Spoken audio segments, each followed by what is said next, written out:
Hello, good morning friends, welcome back to my channel mice creations में मैं लता आप लोगों का ढेर सारा स्वागत करती हूँ।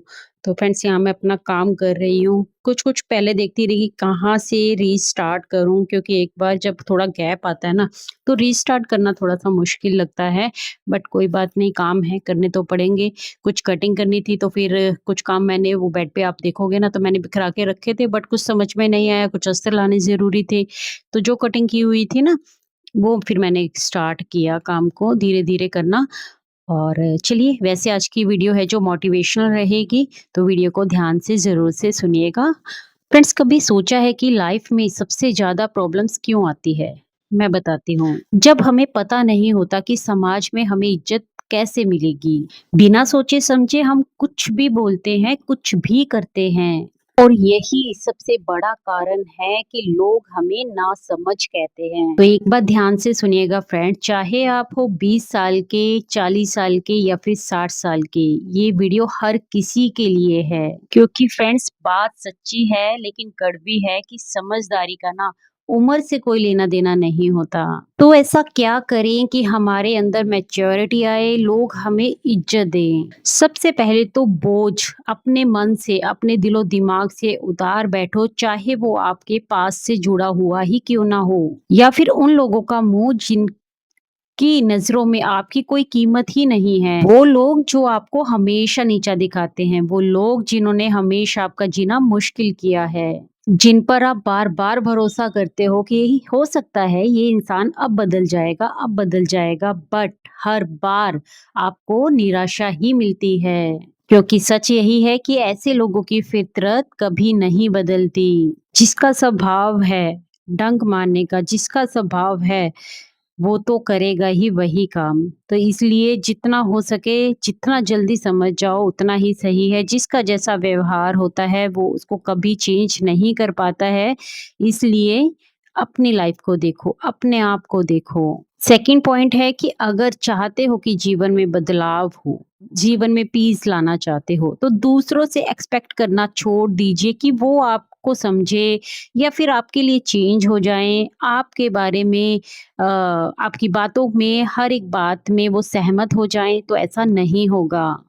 हम अक्सर हमेशा इसी उलझन में रहते हैं कि उसने मेरे साथ ऐसा क्यों किया? मैं उसकी जगह होती या मैं उसकी जगह होता तो मैं ऐसा कभी नहीं करता। मैं उसकी जगह होता या मैं उसकी जगह होती तो मैं इस काम को इस तरीके से करती। उसको भी ऐसा ही करना चाहिए था। किसी के घर जा रहे हैं तो उसको जज कर रहे हैं कि इसने अपने घर को इस तरीके से सुव्यवस्थित नहीं रखा। मैं इसकी जगह होती तो मैं इसको इस तरीके से रखती या फिर इसका यूज़ इस तरीके से करती। अपने आप को हमेशा हर किसी से कंपेयर करना, अपने आप को बेहतर समझना, अपने आप को मैं खाना बहुत अच्छा बना लेती हूँ, मुझसे अच्छा खाना तो कोई बना ही नहीं सकता, है ना? मैं ये काम बहुत अच्छा करती हूँ, मुझसे अच्छा तो ये काम कोई कर ही नहीं सकता। दूसरों की बनाई गई चीज़ों में हमेशा नुक्स निकालना, उसकी बुराई करना, छोटी-छोटी बातों में इसको खाना नहीं बनाना आता, मैं इससे कहीं ज़्यादा अच्छा खाना बना लूँ, मैं अपने बच्चों को इस तरीके से रख लूँ। बार-बार, बार-बार अपने आप को ऊपर रखना और दूसरों को अपने आप से नीचा समझना। बहुत से लोगों की आदत होती है बात-बात पर हर किसी को टोंट मारना, है ना? हर किसी को क्रिटिसाइज़ करते रहना।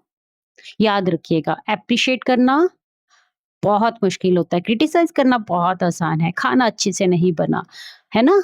नुक्स निकालना बहुत अच्छा लगता है, लेकिन किसी को एप्रिशिएट करना उसके लिए जिगर चाहिए, है ना? उसके लिए दिल साफ चाहिए। अब याद रखिएगा, सामने वाला अपनी डिग्निटी मेंटेन करने के लिए हो सकता है आपको कुछ ना भी बोले, लेकिन एक बात याद रखिए, समाज में उस इंसान की नज़रों में आप अपनी वैल्यू हमेशा खो देते हैं और आपकी छवि उनकी नज़रों में एक बदतमीज़ इंसान की तरह दिखती है। हम हमेशा यही सोचते रहते हैं, लोग हमारी तरह सोचें, हमारी बात में सहमत हों, हमारी तरह से काम करें। लेकिन यही तो बात है समझने वाली कि हर इंसान एक जैसा नहीं होता है, हर इंसान की सोच अलग होती है, पसंद अलग होती है, उसकी परवरिश अलग होती है, उसका नज़रिया अलग होता है, उसका एनवायरनमेंट अलग होता है, उसके जीवन के अनुभव अलग होते हैं। और कई बार हम समझ भी लेते हैं कि हाँ, हर इंसान अलग होता है, लेकिन जैसे ही वो कुछ हट के काम करता है, हम उसको जज ज़रूर करने लगते हैं। क्रिटिसाइज करने लगते हैं।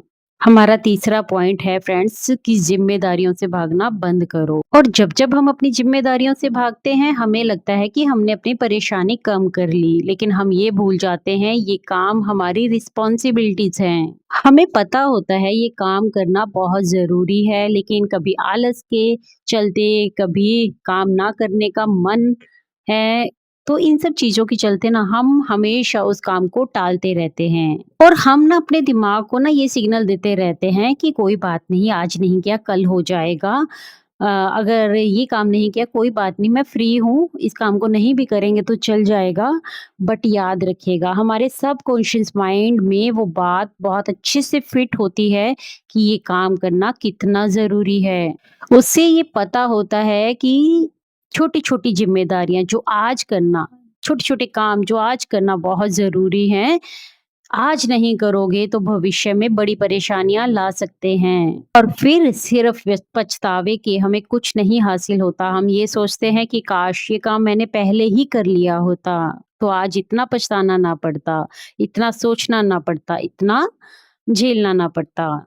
जो इंसान अपने काम को कल पर नहीं टालता, अपनी रिस्पॉन्सिबिलिटीज को बहुत अच्छे से समझता है, वो ही लाइफ का असली मतलब समझ पाता है। हर फैसले का फ्रेंड्स एक परिणाम होता है, और उस परिणाम की जिम्मेदारी हमें खुद ही लेनी होती है, क्योंकि समझदारी सिर्फ उम्र से नहीं जिम्मेदारियों से आती है। क्योंकि कुछ लोग ना 40 की उम्र में भी बच्चों जैसी सोच रखते हैं, लेकिन कुछ लोग 20 की उम्र में भी बहुत मैच्योरिटी रखते हैं। जब आप अपने परिवार की, अपने काम की, अपनी ज़िम्मेदारियों की परवाह करनी शुरू कर देते हैं, जब आप अपने काम की, अपने परिवार की, अपने दायित्वों की ज़िम्मेदारियाँ लेनी शुरू कर देते हैं ना, तब आप दुनिया को एक नए नज़रिए से देखना शुरू करते हैं। आपको समाज में उठने-बैठने का तरीका पता होता है। आप सही और गलत में ना अंतर करना सीख जाते हो। इसीलिए फ्रेंड्स ज़िम्मेदारियाँ उठाओ, आत्मनिर्भर बनो। और आत्मनिर्भर हम कब बनते हैं? जब हम अपनी ज़िंदगी के बोझ खुद उठाना शुरू कर देते हैं। ज़िम्मेदारियों से भागना नहीं, उनका सामना करना शुरू करो, फिर आप देखना खुद ही। आपकी सेल्फ रिस्पेक्ट बढ़ जाएगी, आपकी नज़रों में आपकी खुद की वैल्यू बढ़ जाएगी। सो फ्रेंड्स ये थी मेरी आज की वीडियो। आई होप मेरी आज की वीडियो आप लोगों को अच्छी लगी होगी। अच्छी लगी है, चैनल पर नए हैं तो प्लीज़ से चैनल को सब्सक्राइब किए बिना बिल्कुल मत जाइएगा। और वीडियो पसंद आई है ना तो लाइक तो बनता ही है, और कमेंट करके भी मुझे बता सकते हैं कि आज की वीडियो आप लोगों को कैसी लगी। वीडियो को हाइप ज़रूर दीजिएगा। मैं मिलती हूँ कल एक न्यू वीडियो के साथ, तब तक के लिए friends take care, bye bye, thanks for watching guys.